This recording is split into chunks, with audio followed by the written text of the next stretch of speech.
Good morning, Marina di Ragusa winter liverboards. Today is Saturday the 9th of March and the net this morning is brought to you by Kath and T on the small but good ship Calad on Charlie Pontoon.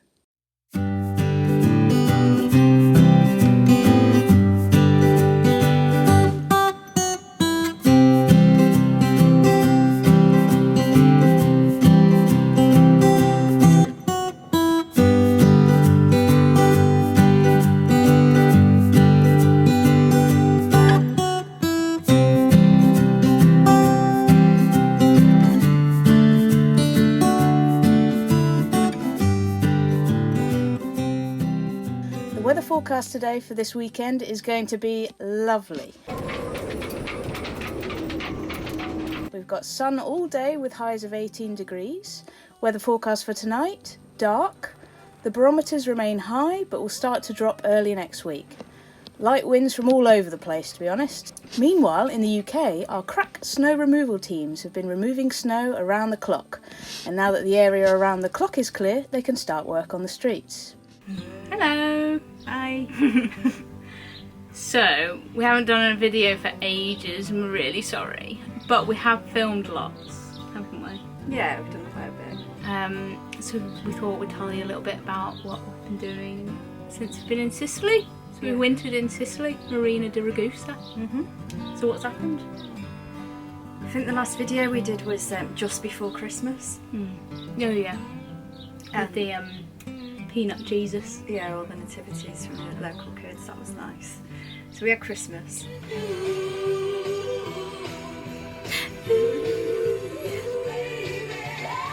Mitty watched Love Actually for the first time yesterday, didn't you? I did. What did you think? I liked it. You a bit emotional? It was emotional. I think the most surprising thing for me was that it got a lot colder than I expected it to, because we weren't that far away from Tunisia or Africa, you know, it's like 200 miles, that's not that far. And most of the time it was about 5 degrees warmer than Manchester. And it didn't go below freezing, and that I was really grateful for. Yeah. But it was cold. Yeah, and because we were on the boat, we felt it as well. Yeah, you know, 2 duvets, hot water bottle. So we thought, winter in Sicily, like, we'll have, like, pizza, pasta al fresco, wine, blah, blah, blah. Yeah. In reality, it was, like, dehumidifiers, heaters, blankets, duvet. Like, one of the first things we did was order a double duvet off Amazon. Yeah. The reception were like, Kelsey Priest. But yeah. It was alright until, like, just before Christmas. Yeah. And that was quite nice. I can remember, like, doing yoga outside on Yeah. the pontoon, and it was about 20 degrees. Yeah. Lovely. And then after Christmas it just went right downhill. It's quite cold. Yeah, and it didn't really warm up again until it suddenly got really hot. Right, April just suddenly got hot. We thought, oh, we're going to acclimatise slowly like the locals. No. Nah. It just switched on. Yeah, but to be fair, the locals were like, we are so sorry, this is unusual. Yeah. Are there any birthdays, anniversaries, bar mitzvahs or vow renewals we can help you with today? Go ahead please. Nothing heard. Is anyone seeking help with their parts, services or advice? Go ahead please. So it's Sunday on the marina and we're doing some boat jobs. Go and find Kath, I think she's doing something with the chain.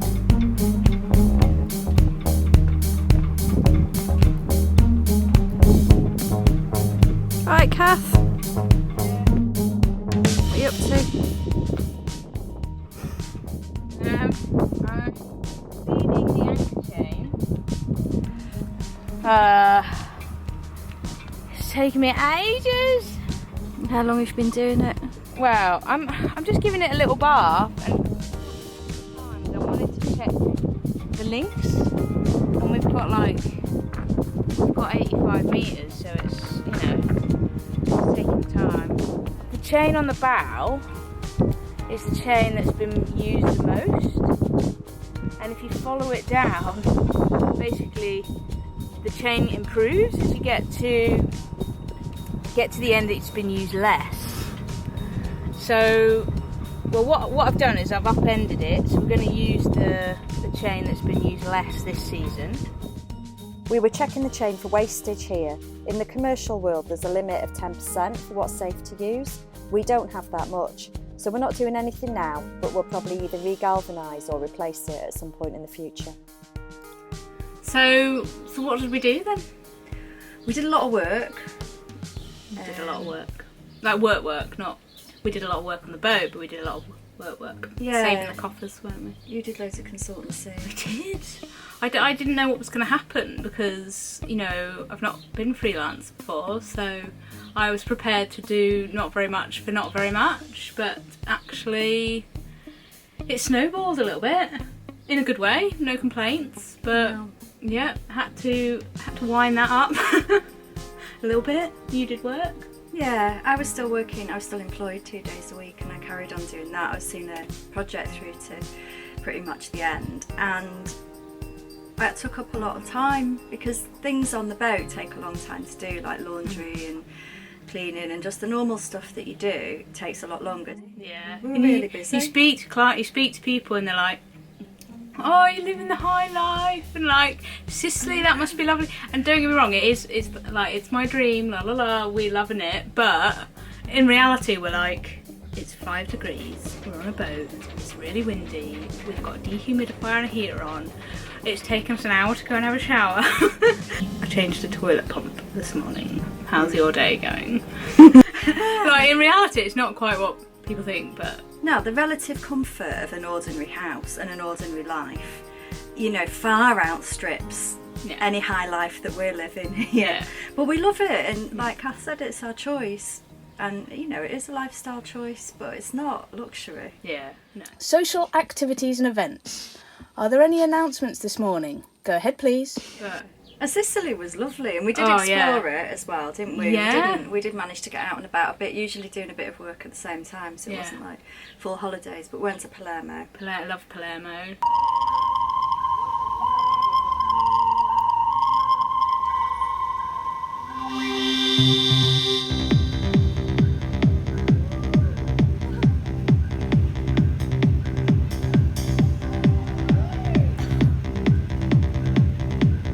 Quite a bit of time in Catania because it was our main city really, with that airport connection.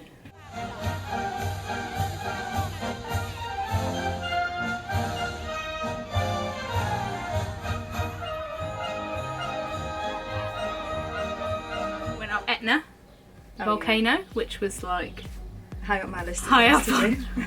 I said to Steve, "What do you want to do?" And she said, "Oh, Etna's pretty high up there." It's like. Yeah, it is. Yeah. 3,000.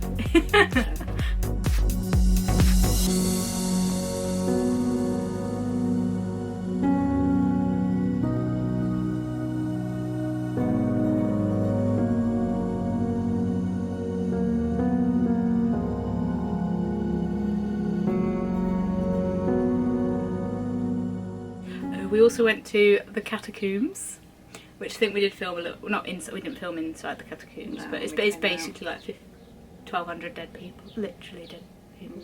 Mummified dead people. Mummified dead, embalmed. We weren't sure about it. No. What you thought?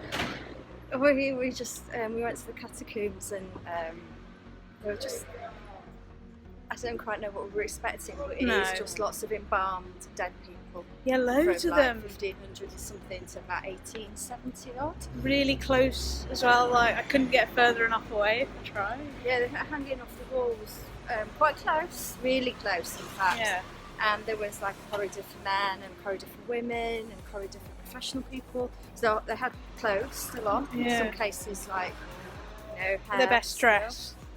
There was a babies, children babies bit, and a bit for all the priests and monks. I think it's Cappuccini. Cappuccini. Catacombs, and I think I thought, like, apparently they wanted this to happen, but how could, like, the children couldn't have consented to that? No, I presume their parents did, which they're assuming they're sort of taking to be the same thing, but it's not really, is it? I didn't really like it. I don't think I'm not going to go back anytime soon. I'm really not sure about it. I don't regret going. It had a slight musty smell as well. Like, I feel like... It didn't smell really bad or anything. But No, but I also felt like, out of respect, I had to look at them because that's what they wanted. But all of them. All of them, yeah. But me too.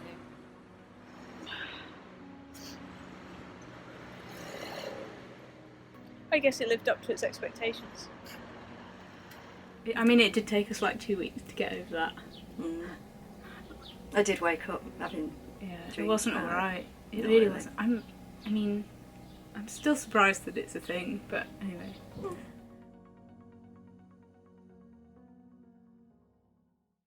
But we also did a lot of work on the boat, didn't we? Yeah, you did. You particularly did a lot of work on the boat. Well, I did the I work did some. to tease the brains. So almost everything. I was like, what do you think about this? Which part? What about this? What will happen if I do this? But we, very, very briefly, we've got footage of some of it, not all of it, but we focused on the engine. My only job today is to fix this engine. I have to get it started. So wish me luck.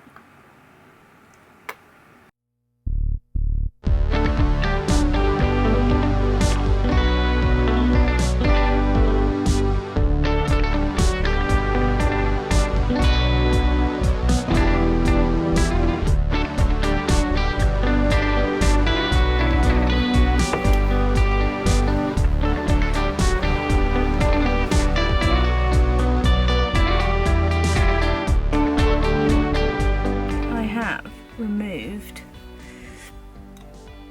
the fuel lift pump. This was the temporary gasket that we got given at great expense in Pozzallo. It was just made out of gasket paper, and to be fair, you know, it's been doing the job. But I have the official Yanmar replacement here.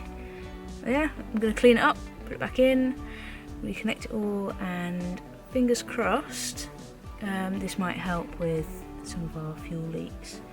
I was really nervous to take a massive chunk of the engine off, but I figure it's the best way to learn, and hey ho, what could possibly go wrong? I'll keep you posted.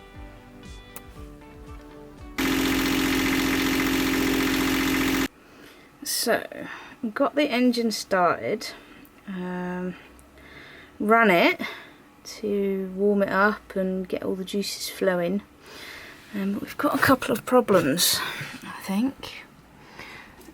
We've got some, I don't know if you can see this, some water here. I have tasted it and I think it is salty, so that's got to be the seawater intake.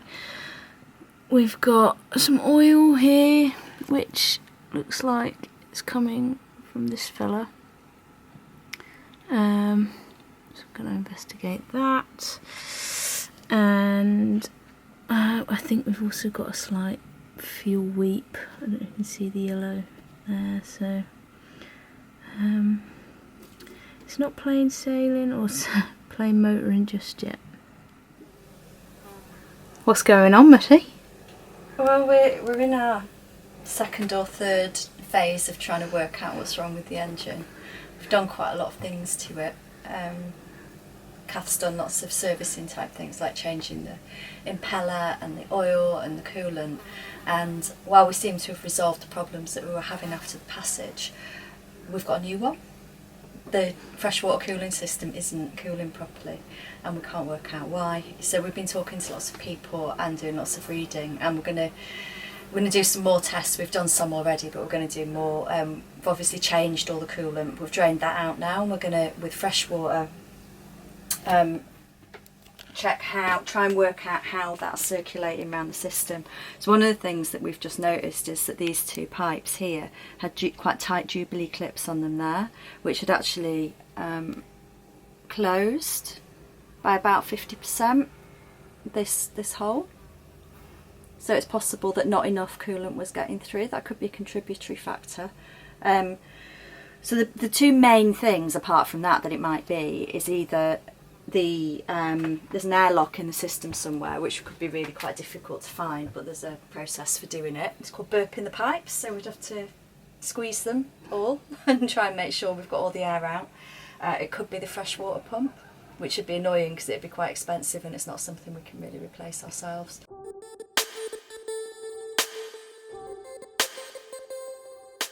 So we've taken that off. What we thought might be the problem was the shaft might have gone. So although the belt was turning, this bit, the impeller might not have been turning, so it might have just been spinning. But it's not, it's all working fine. There's no, I mean, it needs a clean up, and we might actually replace it anyway because it's, the metal's gone a bit. And if this goes, you know, at sea, that's not ideal. So we'll clean it up, we'll see what the situation is, but it's all working. So we've blown air through every pipe to check that there's no blockages. And we're getting air through every pipe, so through the heat exchanger, through the calorifier, through the cylinder block. It's all, there's no blockage. So all we can think it is a really, really unlucky bastard airlock. So we're hoping that we'll just clean it all up, put it all back together, slowly fill the coolant up from the bottom to the top so that we're not creating any airlocks. But all we can think is that that's what it was, an airlock. Don't know what we'll do if it wasn't. But that's where we're at. Huh? Tell me what's just happened. I removed about 7 items, put them back, cleaned them, put them back, and it's turned on. Can't believe it. It sounds pretty good. Yeah. We changed several parts. So we changed the water pump. We did a full service of oils, impeller change, coolant change. We changed the coolant hose pipes. We changed the thermostat. We changed the fuel lift pump, the fuel filter, the primary fuel filter, and we also changed the exhaust elbow.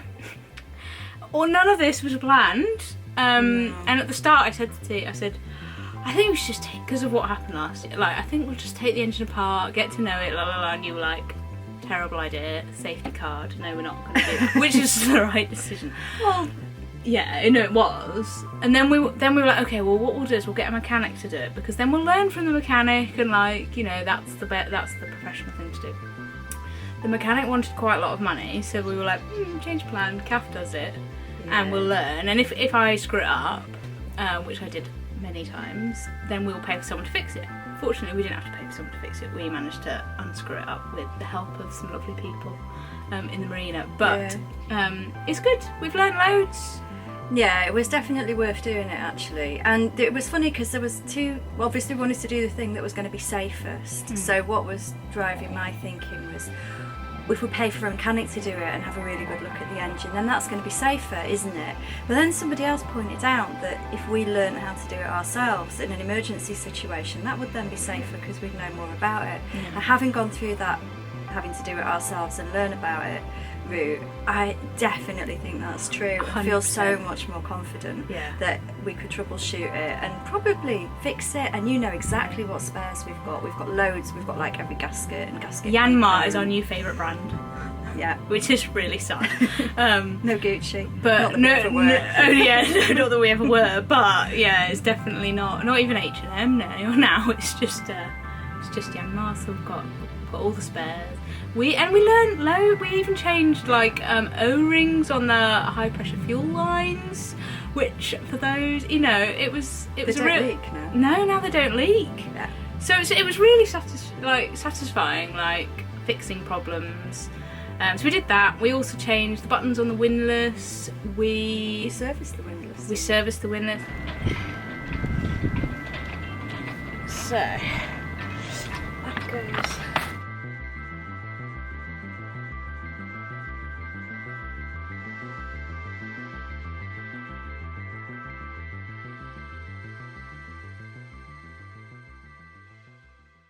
Change the toilet pump. I changed the toilet pump twice. Oh yeah. Because the first pump arrived, so I thought, oh, I'll change the whole thing and then I don't have to deal with all the like minging little bits and pieces. So I did it, was really happy with myself, like made tea, used the toilet like loads because I was so happy with myself. And then there was a leak, a water leak, but we couldn't leave it. Oh, So no, it was the one. No, it wasn't okay. It was coming from a crack, wasn't it? Yeah, it was a crack, a fault in the pee. So like, and the company were really good and resent us a new one, but it did mean I had to change it again. So yeah, we serviced the outboard, which was funny.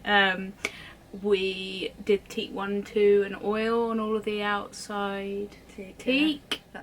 So we sanded the whole grab rail, both sides, and the tow rail. What are you doing, Matty? I'm teak oiling the teak, Ooh. which is very, very satisfying. Let's have a look then. So we spent quite a lot of time, well mainly Kath actually, spent quite a lot of time teak 1 and 2ing, so it's like using a cleaner and then a teak restorer and sanding it in between. And it looks good, but it's really light still. And actually quite close, because we've got a cream deck, the colours are quite similar, and it'd just be nice if it looked richer and more woody. So the teak oil's going to do that. Everybody's told us that varnishing's a waste of time, and I kind of inclined to agree really. So this is a really nice alternative, and actually just more natural looking as well. You should just bring up the colour and feed the wood a little bit.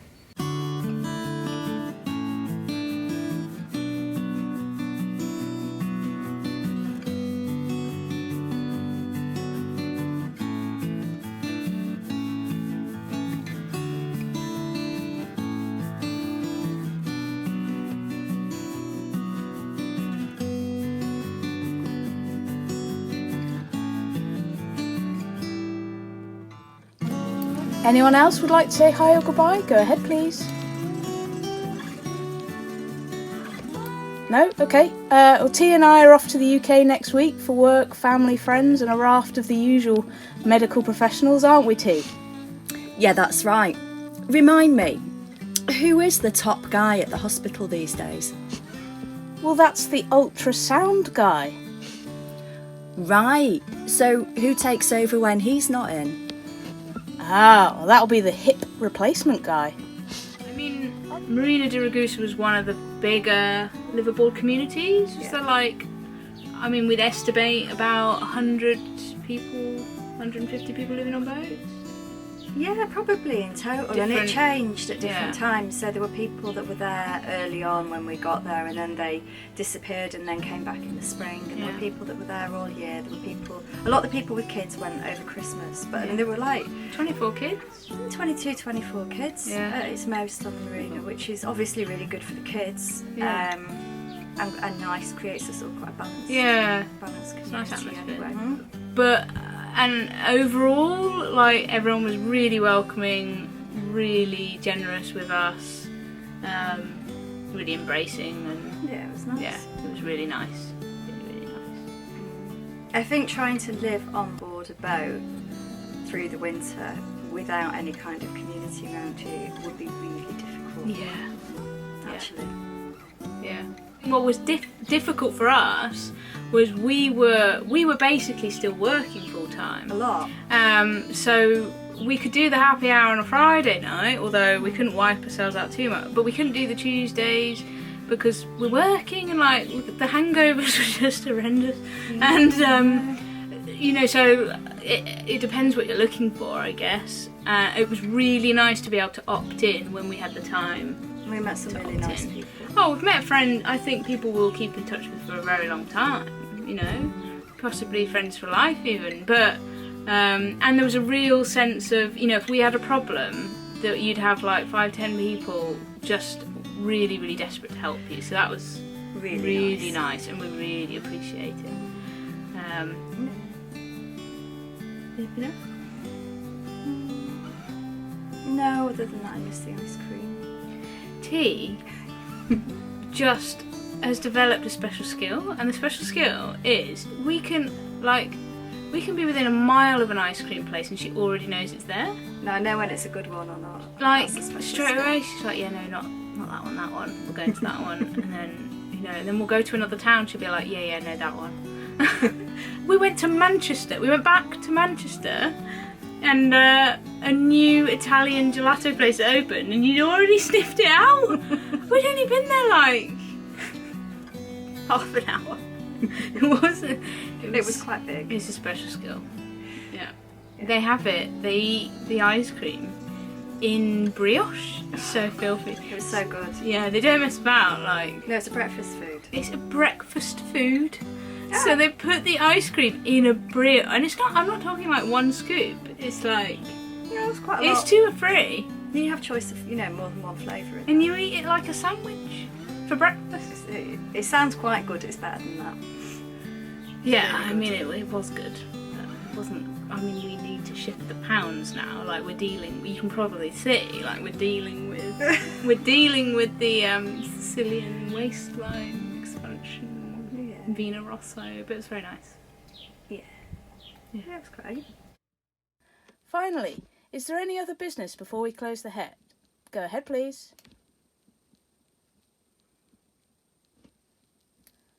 Nothing heard. There being no other business, close the net for this morning. Please remember to use channel 77 as a hailing frequency and avoid the marinas working channel 74. The net is now closed. Kath and T on Calad standing by on 77.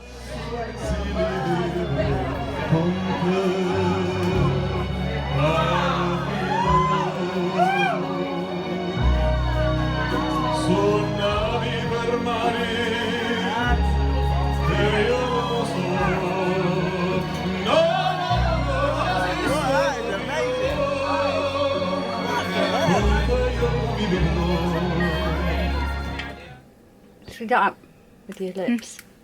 So you're covering your lips up because you don't want to powder your lips.